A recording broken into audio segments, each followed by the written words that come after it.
Mensaje a Sardis. Escribe al ángel de la iglesia en Sardis, el que tiene los 7 espíritus de Dios y las 7 estrellas, dice esto: Yo conozco tus obras, que tienes nombre de que vives y estás muerto.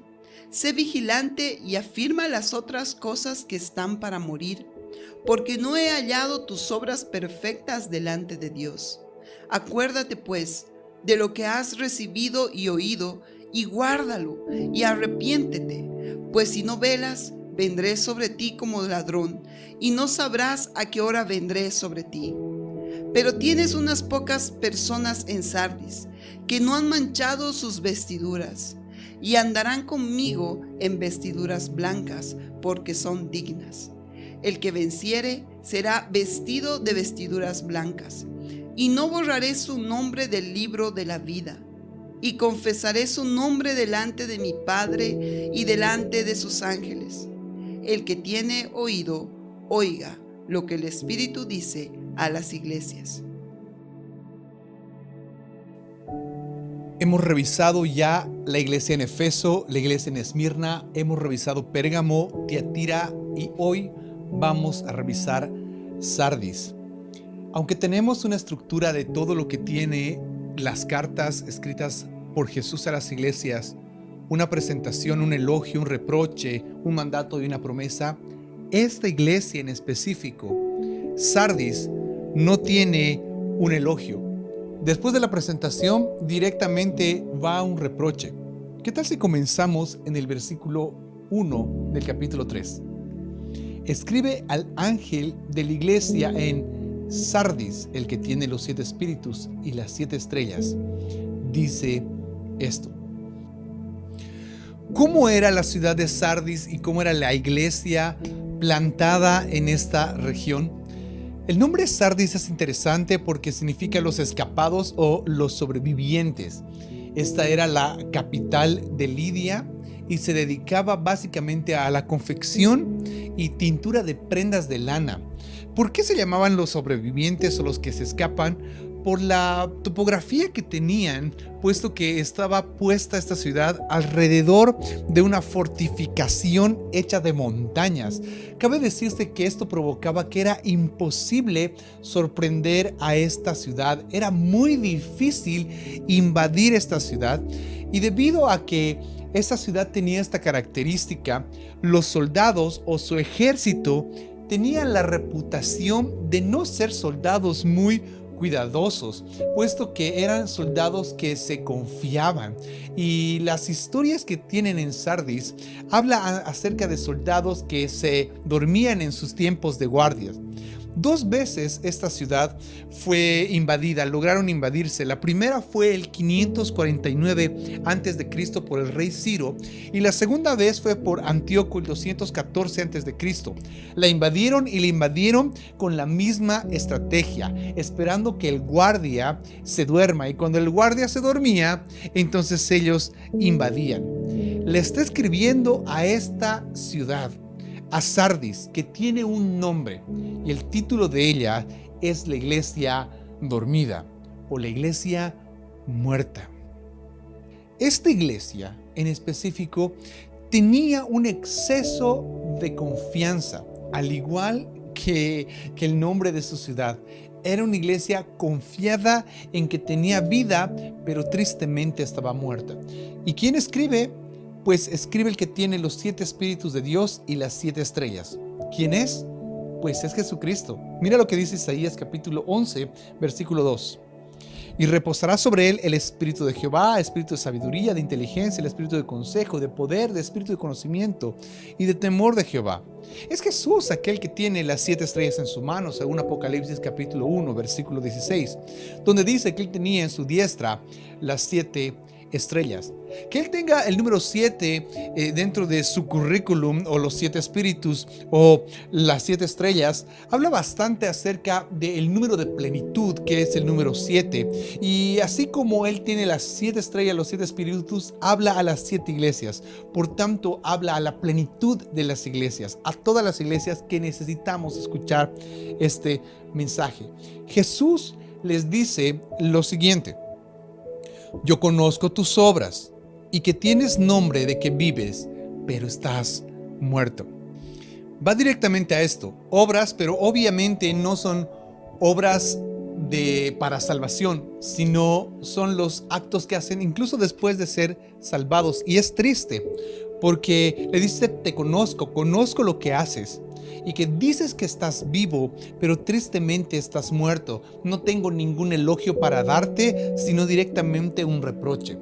Las demás iglesias sí tenían un elogio que recibir de parte de Jesús. A Efeso le dice que no puede soportar a los malos. A Esmirna le dice: tu tribulación, tu pobreza, pero eres rico. A Pérgamo le dice: no has negado mi fe, no has negado mi nombre. A Tiatira le dice: tienes amor, tienes fe, tienes servicio, tienes paciencia. Tus obras, las obras postreras son mejores que las primeras. Pero a Sardis, tú dices que vives, pero estás muerto. Sardis, tú tienes un nombre de que vives. La palabra nombre en el griego es la palabra onoma. Es un derivado presunto de la base de reputación, de conocer, de conocimiento, fama.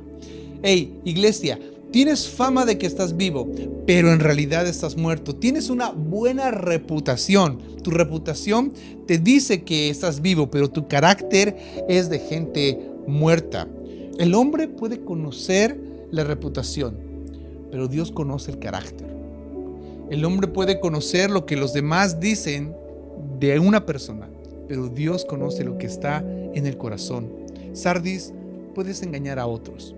Sardis, puedes comportarte de alguna manera para que los demás piensen que tienes vida, pero Dios te conoce y a Jesús no le puedes engañar. ¿Saben? Entiendo que Jesús no le podemos deslumbrar con ritos, a Jesús no le podemos deslumbrar con programas, con ceremonias, a Jesús no podemos deslumbrarlo con eventos. A Jesús detecta quién es verdadero, Jesús sabe quién es real, Jesús sabe quién tiene vida. Pablo hace la misma ilustración con respecto a unas mujeres viudas, que estas mujeres, la Biblia dice que se entregaban a los placeres. Mira lo que dice la carta de Pablo a Timoteo en el capítulo 5, el versículo 6. Pero la que se entrega a los placeres viviendo está muerta. Lo interesante es que para que una iglesia esté muerta, primero tuvo que estar viva. Y esta iglesia estuvo viva como todos nosotros hemos recibido vida, según Efesios capítulo 2 versículo 1, donde dice: y Él os dio vida a vosotros cuando estaban muertos en vuestros delitos y pecados. Un día a esta iglesia de Sardis Dios le dio vida, pero tristemente ahora está muerta. Existen dos comentarios bíblicos que me llaman mucho la atención. El primero es de George Bradford Clyde, que dice esto: es el modelo perfecto de un cristianismo inofensivo. O lo que dice William Bagley: la iglesia de Sardis estaba en paz, pero era la paz de los muertos. No pasa nada con esta iglesia. No hay indicios de persecución, no hay indicios de pruebas, no hay indicios de que sus obras postreras son mayores que las primeras. No hay pruebas. Entonces, el detalle es que cuando una iglesia es tan neutral, una iglesia que en realidad no está haciendo absolutamente nada, o Dios ya acabó de trabajar con esta iglesia, cosa que es difícil porque hasta el momento que viene el día del arrebatamiento, Dios continúa trabajando en la iglesia, o esta iglesia no es ninguna amenaza para el enemigo, y creo que realmente es la característica. Esta iglesia no es ninguna amenaza para nadie porque no hace absolutamente nada.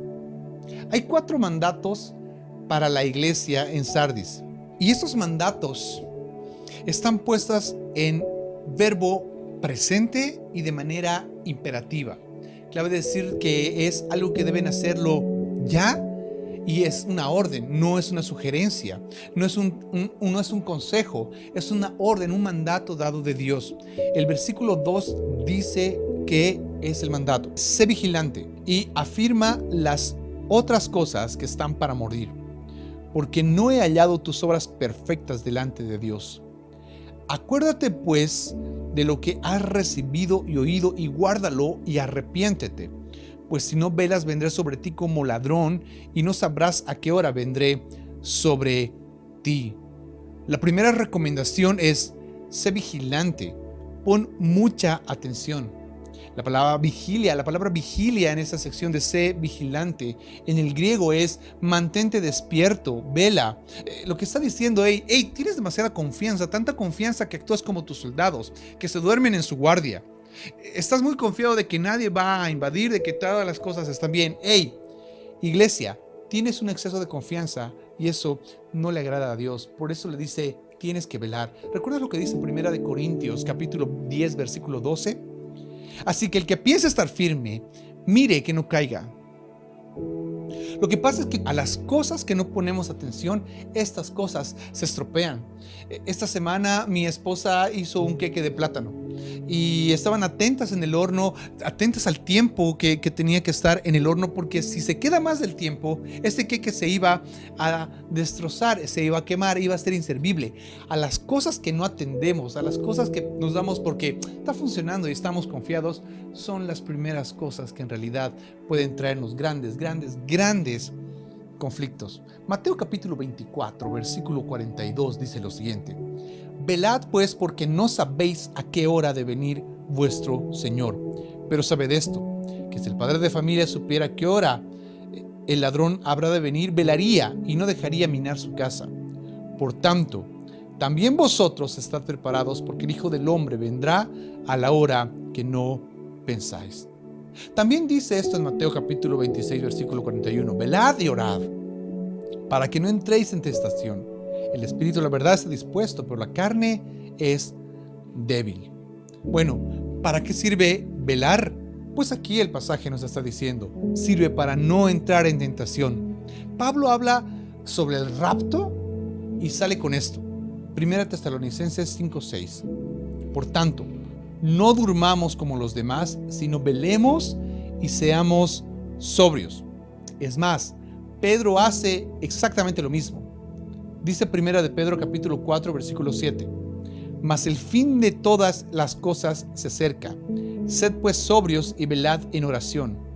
Y ante todo, tened entre vosotros ferviente amor, porque el amor cubrirá multitud de pecados. O 1 de Pedro 5:8. Sed sobrios y velad, porque vuestro adversario el diablo, como león rugiente, anda alrededor buscando a quien devorar.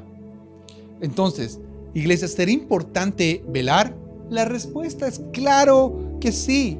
Por eso Apocalipsis capítulo 3 versículo 2, voy a leerlo en la Nueva Traducción Viviente, dice: despierta, fortalece lo poco que te queda, porque hasta lo que queda está a punto de morir. Veo que tus acciones no cumplen con los requisitos de mi Dios. Tremendo.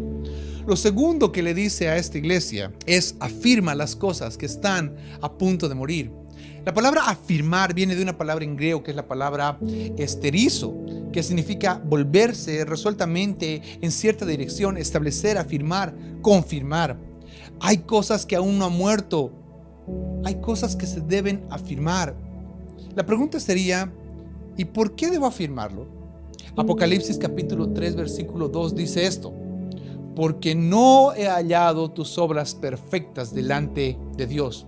Sé que lo hemos hablado en la iglesia, que la palabra perfecto habla mucho acerca de estar completo, acerca de obras completas. Por eso la tercera es acuérdate. Acordarse viene de la palabra en griego mnemoneuomo, que es ejercer memoria, pensar. Por eso el mandato de Apocalipsis 3:3 es: acuérdate pues de lo que has recibido y oído. Guárdalo, arrepiéntete, pues si no velas vendré sobre ti como ladrón y no sabrás a qué hora vendré sobre ti. La pregunta sería: ¿y qué ha recibido? ¿Qué ha oído? En Colosenses capítulo 2 versículo 6 dice esto: por tanto, de manera que habéis recibido al Señor Jesús, andad en él. Lo primero que la iglesia que tuvo vida recibió es a Jesús. Acuérdate de lo que has recibido a Jesús.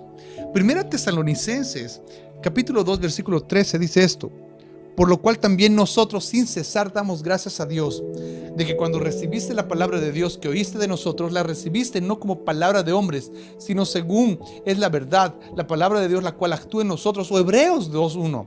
Por tanto es necesario que con más diligencia atendamos las cosas que hemos oído. cuando nos acordamos las cosas que hemos recibido, en realidad es más fuerte el recuerdo de cómo lo hemos recibido.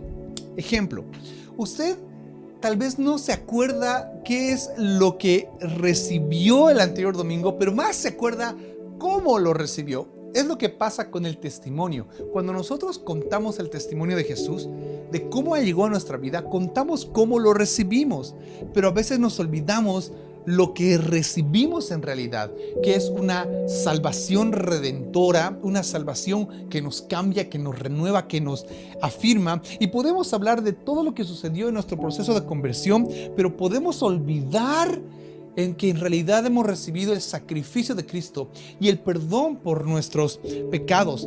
Acuérdate de lo que has recibido, más de cómo lo recibiste. Acuérdate de lo que recibiste y de todo lo que has oído. Y el cuarto mandato es: guárdalo y arrepiéntete.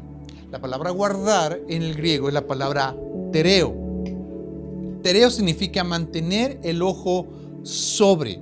En otras palabras, le está diciendo: no te descuides. No te descuides. Tienes que mantener el ojo sobre eso todo el tiempo. Y la palabra arrepentimiento es la palabra metanoo, que es pensar diferente. No es un sentimiento de: ay, sí me siento mal porque he descuidado y he olvidado las cosas que he hecho. Nada. Es decir, Dios te ha fallado, nunca he velado por nada y no me da ganas de ver. Perdóname, Señor, porque realmente mi actitud no ha sido de la de una iglesia que vela. ¿Por qué? Versículo 3 de Apocalipsis 3. Pues si no velas, vendré sobre ti como ladrón y no sabrás a qué hora vendré sobre ti. ¿Qué necesito para despertar? Pedro, en la segunda carta que escribe a la iglesia, en el capítulo 3, dice: ¿qué necesitamos para despertar? Amados, esta es la segunda carta que os escribo, y en ambas despierto con exhortación vuestro limpio entendimiento. ¿Qué necesitamos? Pues necesitamos la palabra de Dios una y otra vez. Miren, la mayoría de las consejerías que atiendo, la mayoría de las charlas que tengo, después de escuchar todo el problema, la mayoría de las veces es: oye, ¿y estás leyendo tu Biblia? Uy, no, pastor, la verdad es que no estoy leyendo mi Biblia hace rato.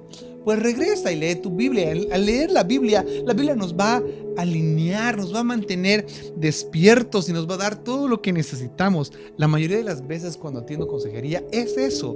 ¿Estás leyendo tu Biblia? No, pastor, la verdad es que no mucho. La esperanza para esta iglesia está en el versículo 4. Dice lo siguiente: pero tienes unas pocas personas en Sardis. Me encantan los peros de Dios. Pero tienes unas pocas personas en Sardis que no han manchado sus vestiduras y andarán conmigo en vestiduras blancas porque son dignas. El principio de manchar siempre habla acerca de contaminar. Jesús conoce a los que están despiertos y a aquellos que no han manchado su ropa.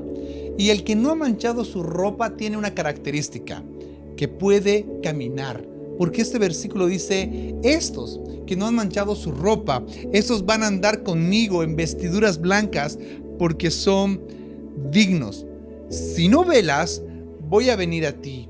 Y si estoy despierto, pues entonces podré caminar con Él. Eso es lo que está diciendo este pasaje. Caminar con Dios, estar despierto, me recuerda a gente en la Biblia como por ejemplo Enoc, que en Génesis capítulo 5 versículo 24 la Biblia dice esto: caminó pues Enoc con Dios y desapareció porque le llevó Dios.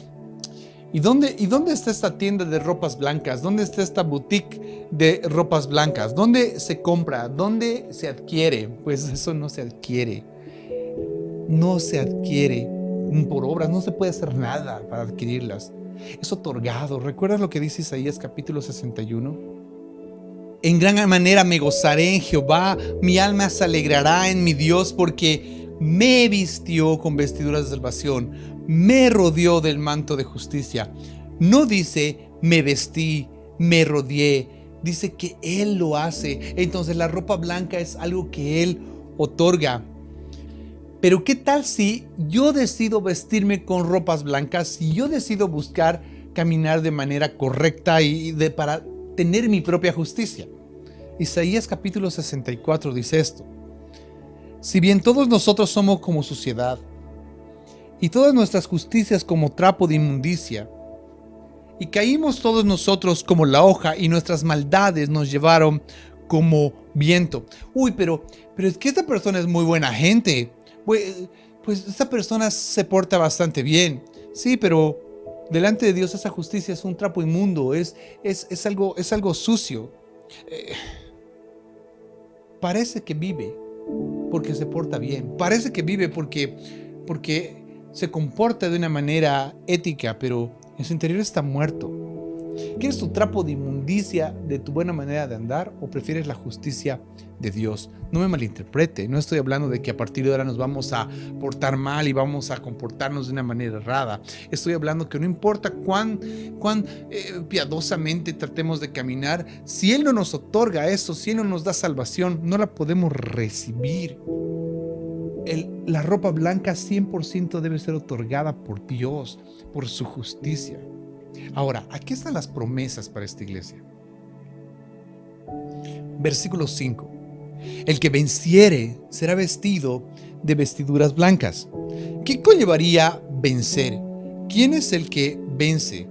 Yo creo que el que vence en este caso es aquel que despierta, que se da cuenta que en realidad él tenía un nombre de vivo, pero que estaba muerto, que reconoce su situación y que decide abrazar la justicia de Dios y dejar de justificar su vida.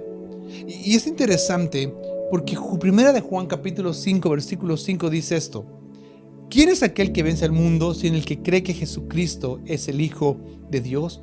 No vestirme de mi justicia, sino de su justicia, vestiduras blancas para andar con Él y ser parte de su iglesia. Termina diciendo esto: el que venciere será vestido de vestiduras blancas, y no borraré su nombre del libro de la vida, y confesaré su nombre delante de mi Padre y delante de sus ángeles. El que tiene oído, oiga lo que el Espíritu dice a las iglesias. No borraré su nombre del libro de la vida. Ese debería ser el mayor motivo de nuestra alegría. Para los mismos discípulos, mire lo que dice Lucas 10:19. He aquí os doy potestad de hollar serpientes y escorpiones y sobre toda fuerza del enemigo, y nada os dañará. Gracias, Dios. Pero no se alegren, no se regocijen de que los espíritus se sujetan, sino regocíjense de que vuestros nombres están escritos en el libro de la vida. Y la promesa para aquel que vence es: no borraré tu nombre de este libro. Este pasaje no hace referencia a una persona siendo borrada, sino habla de una persona que no está siendo borrada por medio de su fe en Jesucristo. ¿Existe la posibilidad? Por supuesto que sí, puesto que el libro de la vida no es una lista de salvos. El libro de la vida es una lista de aquellos por los que Jesucristo murió, cabe decirse, por toda la humanidad. No solamente por Israel, porque existe una tendencia que habla acerca de una expiación limitada, y esos son nuestros amigos calvinistas, que dicen que Jesús solo murió por las ovejas, según Juan capítulo 10 versículo 11 y Mateo capítulo 25 versículo 32. Pero estos son textos que solamente son dos que hablan acerca de que Él murió por las ovejas perdidas, pero existen mayores evidencias de por quién Jesús murió. Por ejemplo, la Biblia dice que murió por todos, 1 Tesalonicenses 2:6, Isaías 56:3, Hebreos capítulo 2 versículo 9, que murió por todo el mundo, Juan capítulo 3 versículo 16, que murió por los pecados de todo el mundo, 1 de Juan capítulo 2 versículo 2, por los impíos, Romanos capítulo 5 versículo 6, por los falsos maestros, 2 de Pedro capítulo 2 versículo 1, por muchos, Mateo capítulo 20 versículo 28, por Israel, Juan capítulo 11, versículos 50 al 51, por la iglesia, Efesios 5, 25. Murió por ti y por mí, básicamente, leyendo Gálatas capítulo 2, versículo 20. Entonces, el libro de la vida no es un libro donde está una lista de salvos, está una lista de aquellos por quien Jesucristo murió. Entonces, si creemos, somos confirmados, pero si no creemos, entonces somos borrados. Porque no estamos Es absurdo pensar que hay un Jesús ahí arriba con su lápiz y su goma, que está escribiendo Alejandro López. No. Pero se arrepintió. Alejandro López Vidal. No. Pero otra vez se arrepintió. Alejandro López. Es absurdo. Es un asunto de saber si en realidad ha creído o no ha creído. El que ha creído hasta el final y el que persevera hasta el final, va a ser salvo. Incluso el mismo Pablo lo plasmaba de esta manera. 1 Corintios 9, 26 al 27. Así que yo de esta manera corro, no como a la aventura. De esta manera peleo, no como quien golpea el aire, sino que golpeo mi cuerpo y lo pongo en servidumbre, no sea que habiendo sido heraldo para otros, yo mismo venga a ser eliminado. ¿De dónde iba a ser eliminado? Pues del libro de la vida. Volvamos al pasaje. Apocalipsis capítulo 3, versículo 5 y 6. El que venciere será vestido de vestidura blanca. No borraré su nombre del libro de la vida. Confesaré su nombre delante de mi Padre y delante de los ángeles. El que tiene oído, oiga lo que el Espíritu dice a las iglesias. ¡Ey, iglesia! ¡Ey, cristiano! ¡Despierta! Cristiano, afírmate, acuérdate de lo que recibiste y arrepiéntete. Vamos, yo hoy quiero preguntarles lo siguiente. ¿Qué vestidura traes puesta? ¿La vestidura blanca que otorga Jesús? ¿O es esa vestidura de hojas, de justicia propia de Adán y de Eva? ¿Traes la vestidura que Dios nos da? ¿Traemos justicia? Es más, ¿estamos limpios o nos hemos ensuciado? Y Juan capítulo 13, versículo 10 dice, Jesús les dijo, el que está lavado no necesita sino lavarse los pies, pues está todo limpio. Y vosotros limpios estáis, aunque no todos. Aunque hemos recibido esa vestidura, necesitamos constantemente examinarnos. Necesitamos constantemente revisar nuestra vida. Es más, te pregunto lo siguiente, ¿estás muerto? Jesús es experto. Jesús es experto en levantar a los muertos. ¿Recuerdas lo que dice Juan capítulo 11, 25? Jesús le dijo, yo soy la resurrección y soy la vida. El que cree en mí, aunque esté muerto, vivirá. Quiero cerrar con las palabras de Pablo a los Efesios, en el capítulo 5, el versículo 14, donde dice esto. Por lo cual dice, despiértate tú que duermes, y levántate de los muertos, y te alumbrará Cristo. No dejes que así como la ciudad de Sardis, la confianza propia te haga dormir, sino despertemos, limpiemos nuestra vestidura y sigamos a Cristo. Él está viniendo y tenemos que esperarle. Gracias por unirte a esta transmisión y conversar un instante acerca de la iglesia de Sardis. Mañana vamos con la siguiente iglesia.